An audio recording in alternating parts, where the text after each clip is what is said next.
My parents came to our graduation, but their faces turned pale when they realised what they had done.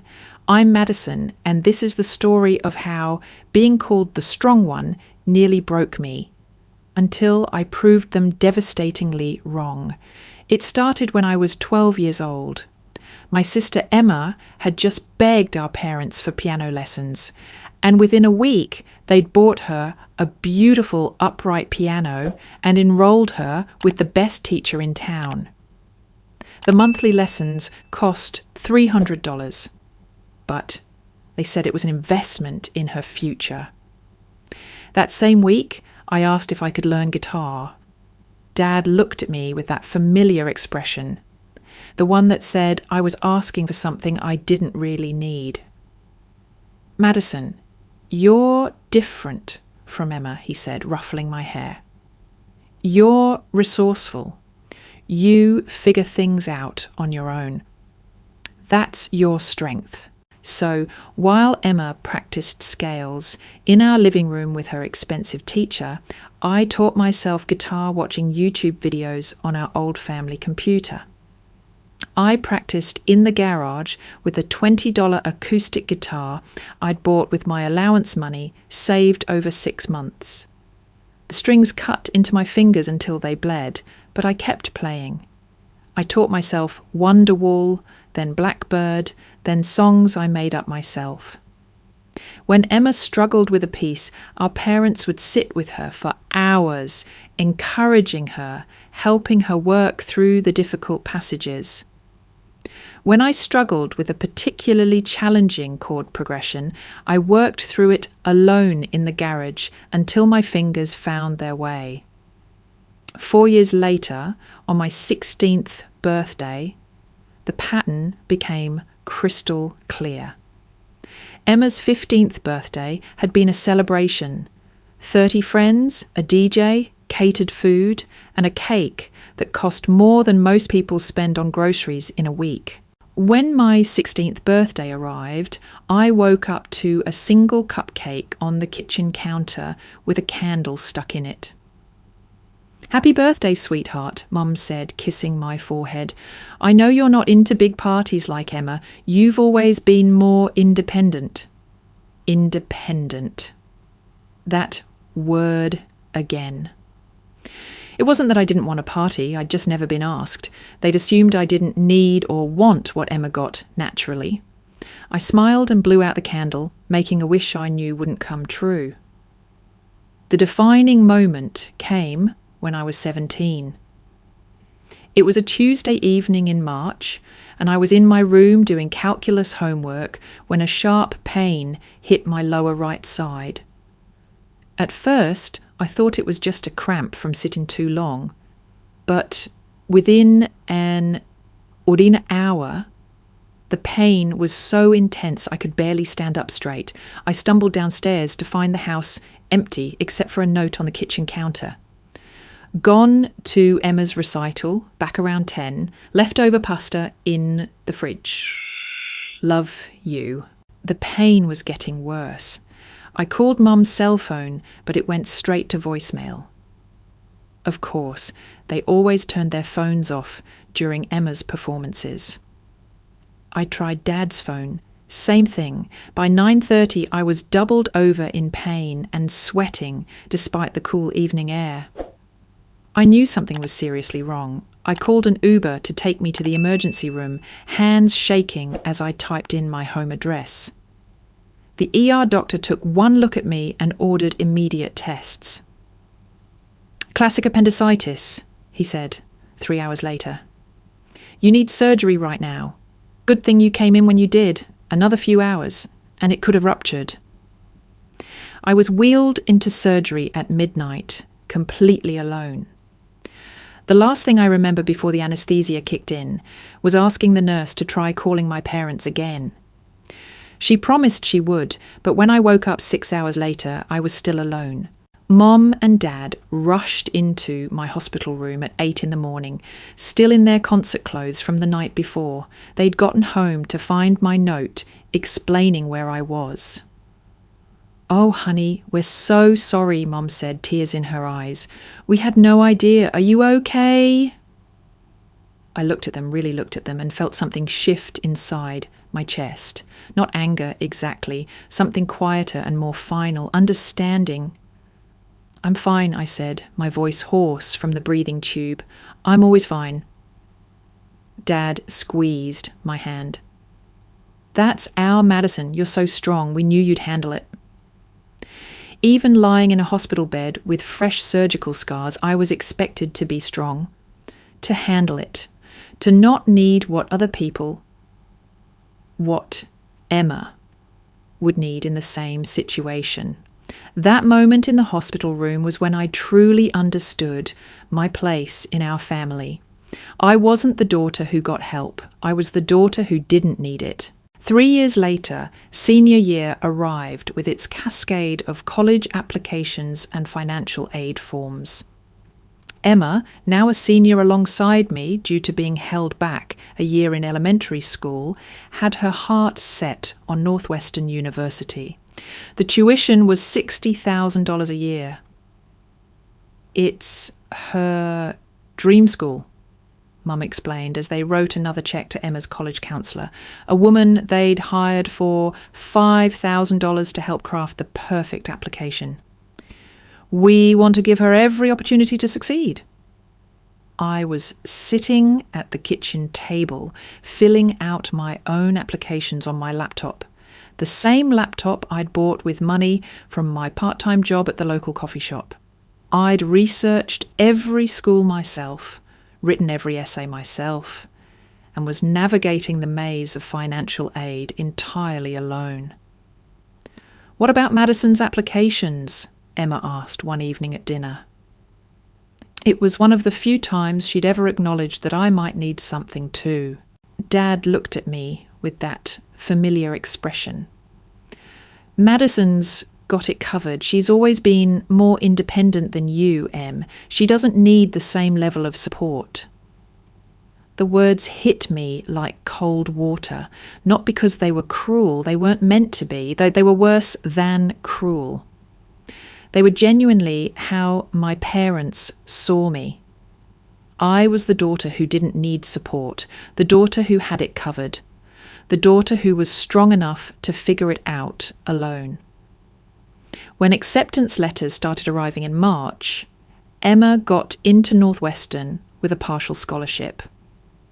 The remaining cost would be $45,000 per year. I got into several schools, including Northwestern, but I also got into our state university with an academic scholarship that would cover most of my tuition. The family meeting happened on a Wednesday evening. Mum and Dad sat us both down at the dining room table with serious expressions. "Girls, we need to talk about college expenses," Dad began. "We've run the numbers and we can afford to pay for one full tuition." My stomach dropped, but I kept my expression neutral. I already knew where this was going. "Emma's scholarship at Northwestern is partial, so she'll still need our help," Mum continued. "Madison, your scholarship at State covers most of your costs, and we know you've always been resourceful about finding ways to make things work. We can help with some expenses," Dad added quickly, "but Emma's going to need our full support to make Northwestern work." I nodded calmly as if this made perfect sense, as if I hadn't also gotten into Northwestern, as if I hadn't also dreamed of going there, as if I wasn't also their daughter. "I understand," I said, "and while I'll make it work." Emma looked uncomfortable. "Maybe I could go to State too." "Absolutely not," Mom interrupted. "Northwestern is your dream school. You shouldn't have to give that up, but I should give up mine." The thought hung in the air, unspoken but understood by everyone at the table. That night, I lay in bed, staring at the ceiling and making plans. I'd already applied for every scholarship I could find. I had my part-time job at the coffee shop, and I could pick up more hours. I could take out student loans. I could make it work because I was strong, independent Madison who always figured things out. Freshman year of college was a blur of work and study. While Emma posted Instagram photos of her beautiful Northwestern dorm room and her new sorority sisters, I was pulling 18 credit semesters while working 3 part-time jobs. Morning shifts at a campus coffee shop, afternoon tutoring sessions with struggling students, and weekend tours for prospective students and their families. I was exhausted constantly, but I was making it work. My grades stayed high, I was building a strong resume, and I was proving to myself that I could succeed without their help. It should have felt empowering, but mostly it just felt lonely. The loneliness hit hardest during family gatherings. Thanksgiving freshman year, the extended family gathered around our dining room table to catch up on everyone's lives. Emma regaled everyone with stories about her marketing classes, her internship prospects, and her active social life at Northwestern. When Uncle Robert asked about me, Dad smiled proudly. "Oh, Madison's doing great. She's at State, working several jobs, really making something of herself." You know Madison. She's always been independent. I was sitting right there, but they talked about me like I was a success story rather than their daughter. Like my struggling was admirable rather than something they might want to help with. I smiled and nodded and answered questions about my classes, but inside I felt invisible. After dinner, I overheard Mom talking to my aunt in the kitchen. "Emma's having such a wonderful college experience," she was saying. "We worry about her sometimes because she's always needed more support, but she's really thriving with our help." Madison, on the other hand, she's just naturally strong. She doesn't need the same kind of attention. I stood in the hallway listening to my mother describe my self-reliance like it was a personality trait rather than a survival skill I'd been forced to develop. That night I made a decision. If they saw me as strong and independent, if they believed I didn't need their support or attention, then I would stop hoping for it. I would become exactly what they thought I was, completely self-sufficient. I threw myself into my studies with renewed focus. I researched every scholarship opportunity, every internship program, every academic competition. If they wouldn't invest in my future, I would invest in it myself. Sophomore year brought new opportunities. Professor Williams, who taught my advanced economics course, pulled me aside after class one day in October. "Madison, I've been watching your work this semester and I'm impressed," she said. "Have you heard about the Merit Scholarship program?" I hadn't. Professor Williams explained that it was a highly competitive scholarship worth $100,000 awarded to one student each year based on academic excellence, leadership potential, and a comprehensive research project. "The application deadline is in 2 months, she said. "It's an enormous amount of work, but I think you have a real shot at it. Are you interested?" My heart started racing. $100,000 would change everything. I could finish college debt-free. I could pursue graduate school if I wanted. I could have the kind of opportunities that had always seemed reserved for people like Emma, people whose parents could afford to invest in their futures. "Yes," I said without hesitation, "I'm very interested." That night, I started researching the scholarship. The application required a 20-page research proposal, 3 letters of recommendation, a portfolio of academic work, and a comprehensive financial needs statement. The research project had to address a significant economic issue and propose innovative solutions. I chose to research the impact of student debt on post-graduation career choices, focusing on how financial constraints force talented students into suboptimal career paths. It wasn't hard to find passion for the topic. For the next 2 months, I lived in the library. I interviewed dozens of recent graduates, analysed data from the Department of Education, and crafted a proposal for a loan forgiveness program tied to public service careers. I worked on it before my morning coffee shop shifts, between tutoring sessions, and late into the night after my weekend campus tours. I didn't tell my family about the scholarship application. What was the point? If I didn't get it, there was no reason to get their hopes up. If I did get it, well, I'd surprise them. Professor Williams helped me refine my research methodology and connected me with other faculty members who could provide letters of recommendation. She treated my work seriously, offering detailed feedback and pushing me to dig deeper into my analysis.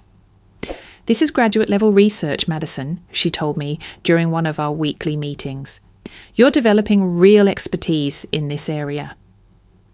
It was the first time in my life that an adult had spoken to me like my work mattered, like my ideas had value beyond just getting good grades.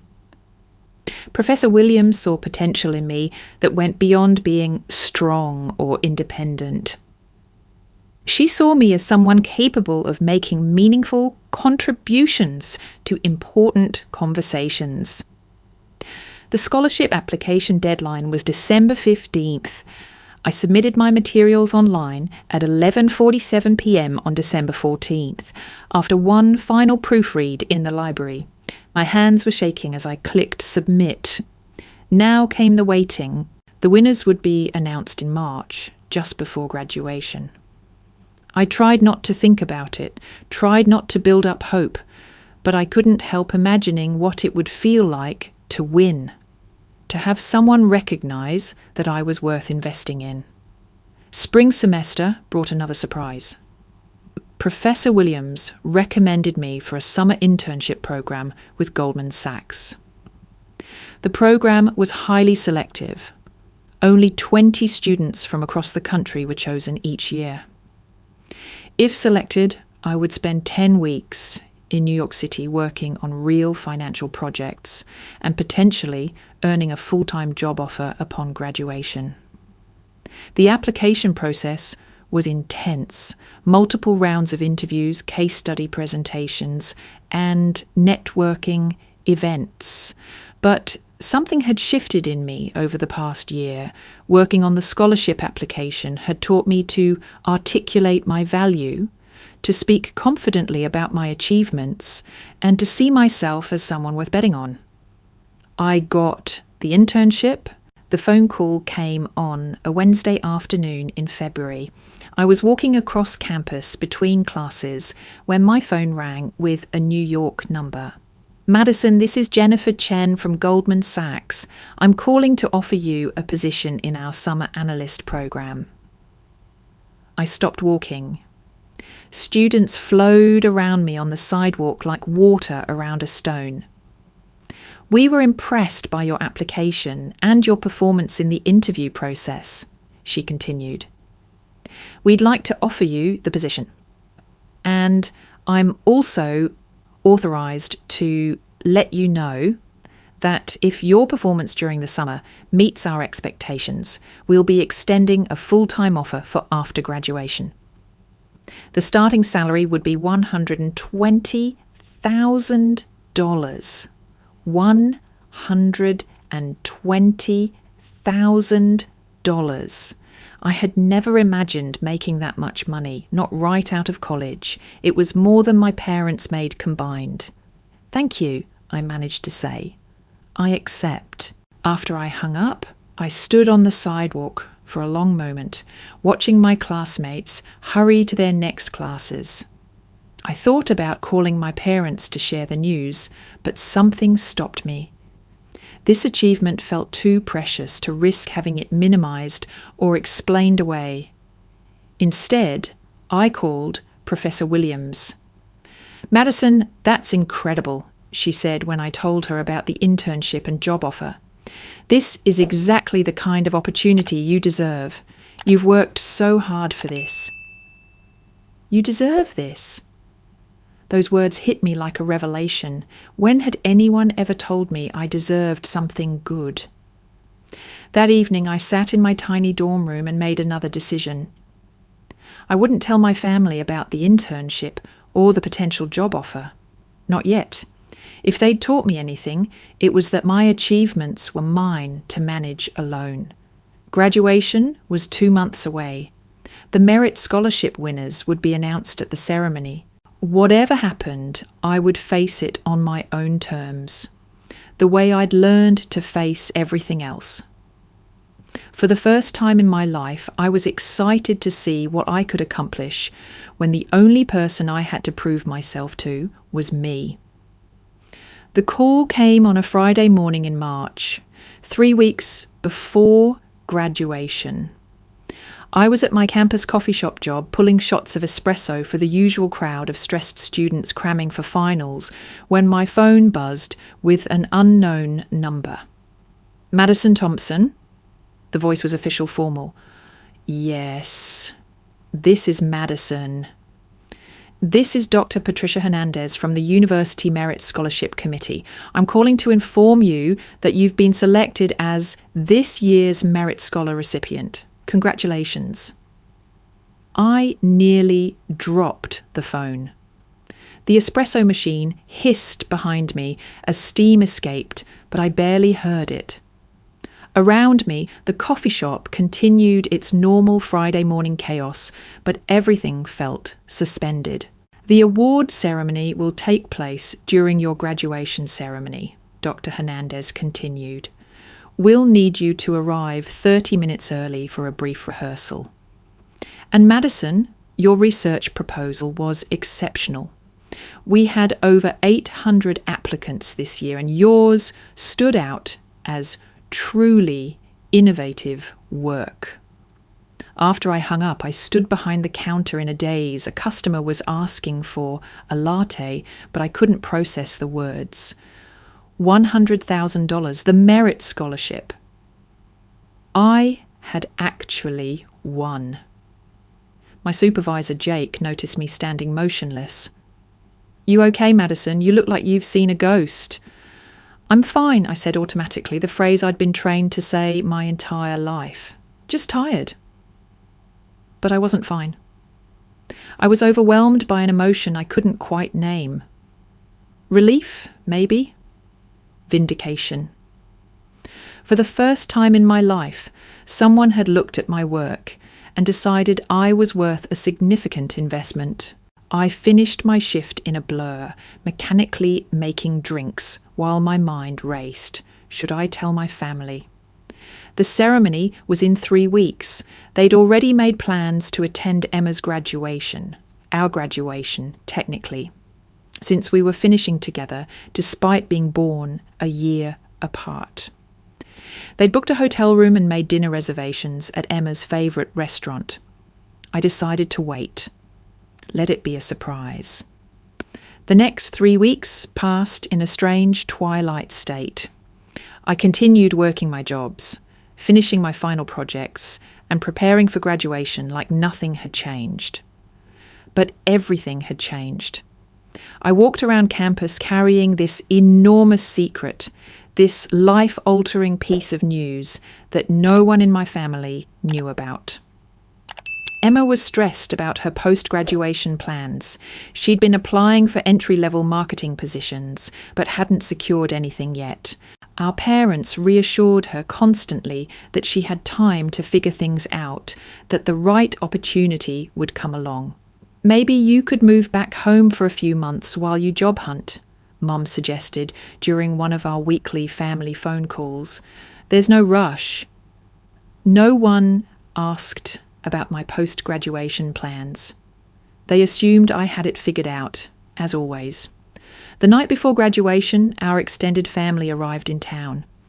Grandparents, aunts, uncles, and cousins checked into their hotels and gathered at our house for a pre-graduation dinner. The conversation centered entirely on Emma's college experience and future prospects. "We're so proud of how hard you've worked, Emma," Grandma said, squeezing her hand. "Northwestern is such a prestigious school."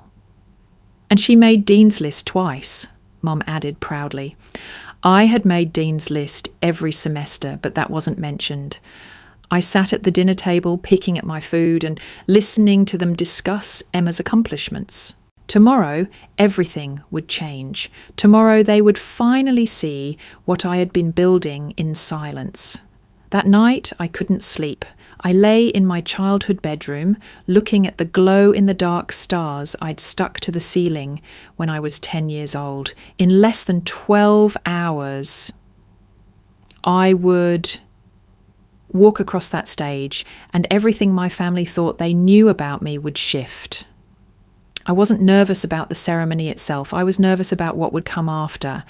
How do you rebuild a relationship that was built on fundamental misunderstandings about who you are? Graduation morning dawned clear and warm. I got dressed in my cap and gown, pinned my Honour Society cords to my chest, and drove to campus early for the Merit Scholarship rehearsal. The ceremony coordinator, Mrs. Rodriguez, walked me through the process. "You'll be called up after the dean reads the honour graduates, but before individual degrees are conferred," she explained. "Doctor, Hernandez will announce your name and the scholarship details, then you'll give a brief acceptance speech. 2 to 3 minutes maximum." I had prepared remarks, but standing there in the empty auditorium, I realised I might need to improvise based on the moment. "Your family must be so proud," Mrs. Rodriguez said as we finished the rehearsal. "They will be," I said carefully. I took my seat with the other graduating seniors as families began filling the auditorium. I spotted my parents and Emma in the 3rd row, along with my grandparents, aunt, uncle, and 2 cousins. They were all smiling and taking photos, excited for Emma's big day. Emma was sitting 2 rows ahead of me in the alphabetical seating arrangement. She kept turning around to wave at our family and blow kisses. Everyone waved back enthusiastically. I sat quietly, hands folded in my lap, watching the auditorium fill with proud families. This was supposed to be one of the happiest days of my life, but I felt strangely detached from it all. Maybe because I'd learned not to expect celebration, or maybe because the real celebration was happening inside my head. The quiet satisfaction of knowing I had exceeded every expectation, including my own. The ceremony began with the usual speeches from administrators and a student representative. I barely heard the words. My heart was pounding as we approached the moment that would change everything. "Ladies and gentlemen," announced Dr. Hernandez as she approached the podium, "each year our university awards a merit scholarship to one outstanding student who demonstrates exceptional academic achievement, innovative research, and leadership potential. This year's scholarship, valued at $100,000, goes to a student whose work on student debt and career outcomes has already garnered attention from policy researchers and financial institutions." My family was listening politely, but without particular interest. This was just another part of the ceremony to get through before Emma received her diploma. The recipient has maintained a perfect 4.0 GPA while working multiple jobs to finance her education, and has recently accepted a position with Goldman Sachs starting at $120,000 annually. I saw my father's eyebrows raise slightly. Mum leaned forward in her seat. Even from 30 rows away, I could see confusion beginning to creep across their faces. This year's Merit Scholar is Madison Thompson. The auditorium erupted in applause, but all I could hear was the sudden sharp intake of breath from my family's section. I stood on shaking legs and walked to the stage, my cap somehow staying in place despite the surreal feeling that I was floating above my own body. Emma's mouth was hanging open. Dad looked like someone had just told him the laws of physics had been repealed. Mum had her hand pressed against her chest as if she was having trouble breathing. Dr. Hernandez handed me the scholarship certificate and gestured toward the podium. The microphone felt cold against my palms as I looked out at the crowd. I found my family in the sea of faces. They looked stunned, frozen, completely overwhelmed. For a moment, I forgot my prepared remarks. Instead, I spoke from the heart. This scholarship taught me something important, I began, my voice steadier than I felt. Being called the strong one shouldn't mean you deserve less support. It should mean you've learned to recognize your own worth, even when others can't see it. I paused, looking directly at my family. Sometimes the greatest strength is believing in yourself when no one else does. And sometimes the greatest gift is proving that belief was justified. The applause was thunderous. As I walked back to my seat, I caught glimpses of professors nodding approvingly, students cheering, and families throughout the auditorium looking impressed. But my eyes kept returning to row 3, where my family sat in shocked silence. The rest of the ceremony passed in a blur. When Emma's name was called for her diploma, the family cheered, but their enthusiasm seemed muted compared to their usual exuberance. They were still processing what had just happened. After the ceremony ended and we'd thrown our caps in the air, I made my way through the crowd toward my family. People kept stopping me to offer congratulations, classmates I barely knew, professors I'd had freshman year, even other families who had been impressed by the scholarship announcement. "Madison!" Professor Williams appeared beside me, beaming. "I am so incredibly proud of you. That speech was perfect." "Thank you for everything," I said, meaning it completely. "You changed my life." "No, honey. You changed your own life. I just helped you see what was already there." When I finally reached my family, they were standing in a tight cluster, talking in hushed, urgent voices. They fell silent as I approached. "Madison," Mum said, her voice strange and high-pitched. "Anani, we had no idea." $100,000? Dad interrupted, still looking dazed. "And Goldman Sachs? How did you... Emma stepped forward and hugged me tightly. "Madison, that was incredible. Why didn't you tell us you were applying for that scholarship?" It was a fair question, and for the first time today, I didn't have a ready answer.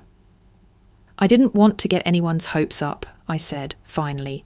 "You know me. I like to handle things on my own." But even as I said it, the words felt hollow. We all knew that wasn't the real reason. "We need to celebrate," Grandma declared, trying to break the awkward tension. "This is wonderful news. We have dinner reservations," Mum said automatically, then seemed to realise how that sounded. "I mean, we should definitely celebrate, both girls, both achievements." But we all knew this had changed the dynamic completely. This wasn't Emma's graduation day anymore, with Madison as the proud supporting sister. This was the day everything they thought they knew about me had been turned upside down. The drive to the restaurant was awkward. I rode with my grandparents while my parents drove Emma separately.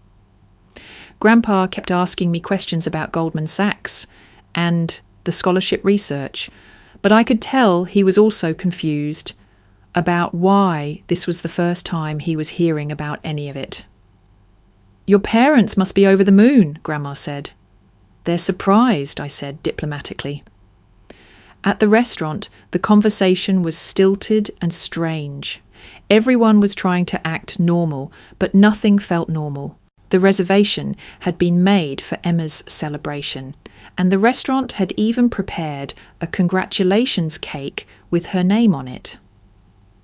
When the server brought it out, singing and carrying sparklers, the absurdity of the moment was almost too much to bear. "Actually," Mum said, quickly, I was celebrating both of our daughters today, and Madison just won a huge scholarship." The server looked confused, but gamely added congratulations to me as well. We ate the cake with Emma's name on it while everyone made awkward small talk about my unexpected achievements. After dinner, as we stood outside the restaurant saying goodbye to extended family, Dad pulled me aside. "Madison, we need to talk. As a family, can you come home tonight instead of going back to your dorm?" His tone was serious, almost grave. I nodded. An hour later, the four of us sat in our living room, the same living room where Emma had practiced piano while I taught myself guitar in the garage. The same living room where college tuition decisions had been made without consulting my dreams. "We owe you an apology," Mom began, her eyes red-rimmed. "We had no idea you were capable of—" She stopped herself. "That's not right. We had no idea you were pursuing these opportunities. We always knew you were smart," Dad added quickly. "We just thought, we believed—" "You believed I didn't need what Emma needed," I finished quietly. "You believed I was strong enough to handle everything alone." The silence stretched between us, heavy with years of unspoken assumptions and misunderstood dynamics. "We were trying to be fair," Mum said finally. "We thought we were giving each of you what you needed. Emma needed more support, more guidance. You seemed so self-sufficient." "I became self-sufficient because I had to," I say. "B&B Senchi." But that doesn't mean I didn't want your support. It doesn't mean I didn't need encouragement or celebration or investment in my future. Emma, who had been quiet throughout the conversation, suddenly spoke up. I knew. We all turned to look at her. "I knew it wasn't fair," she continued, tears starting to flow. "I knew you were working harder than me, achieving more than me, and getting less recognition. But I liked being the one who needed help. I liked being the one you worried about and invested in. I was selfish." Her honesty cut through the tension in the room like a blade. "I'm sorry, Madison. I should have said something years ago." I looked at my sister, really looked at her, and saw something I'd never seen before. Guilt, awareness, maturity.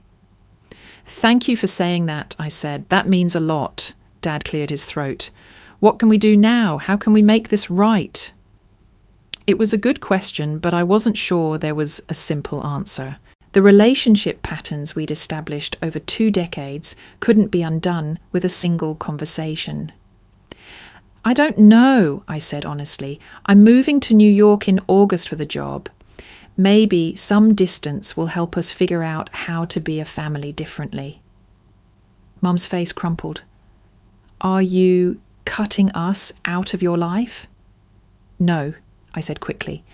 "But I need to figure out who I am when I'm not the daughter who doesn't need anything. I need to learn how to be in relationships where my worth isn't measured by how little support I require." We talked until nearly midnight, covering years of missed connections and misunderstood intentions. It wasn't a magical healing conversation. Too much damage had been done. for that. But it was a beginning. When I finally drove back to my dorm, I felt emotionally exhausted, but also strangely lighter. The secret I'd been carrying was finally out. The achievements I'd built in isolation were finally visible. For the first time in my life, my family saw me clearly. 6 months later, I was settling into my new life in New York City. The Goldman Sachs training program was intense but exhilarating. I was working on projects that mattered, with colleagues who respected my abilities, and earning more money than I'd ever imagined possible. My relationship with my family was slowly evolving. We talked every few weeks now, and the conversations were different. They asked about my work with genuine interest. They shared their own struggles and achievements without filtering everything through the lens of who needed what kind of support. Emma had found a marketing job in Chicago and was thriving. In our recent conversations, she'd started acknowledging the family dynamics we'd grown up with and taking responsibility for her part in them. I think I spent so long being the daughter who needed help that I forgot how to be independent, she told me during a recent phone call. Watching you succeed on your own terms made me realize I needed to learn how to advocate for myself instead of just accepting whatever support was offered. Mum and Dad were trying too. They'd started asking about my work projects, my apartment, my new friends. They were learning how to show interest in my life without immediately assuming I had everything under control. But the most important change was in how I saw myself. For 22 years, I'd defined myself in relation to what I didn't need, what I could handle alone, what I could accomplish without help. Living in New York, working with colleagues who valued my contributions, I was learning to define myself by what I brought to the table rather than what I could do without. Professor Williams had been right when she told me I'd changed my own life. The Merit Scholarship and the Goldman Sachs job were just external validations of work I'd been doing internally for years. The work of believing in my own worth even when no one else seemed to see it. Last week, I got a text from Dad that made me smile. Saw an article about student debt policy reform that reminded me of your scholarship research. You were ahead of the curve on this issue. Hope you're proud of the impact your work is having. It was a small gesture, but it represented something huge. My father seeing my work as valuable, not just impressive. My achievements as meaningful, not just convenient proof of my self-sufficiency. I texted back, "Thanks for thinking of me. It means more than you know." And it did. Because sometimes being the strong one means having the strength to let people see you differently. Sometimes it means having the courage to accept that you deserve celebration, investment, and support, not because you need it to survive, but because you're worth it. Sometimes the greatest strength is recognizing that you were never meant to carry everything alone.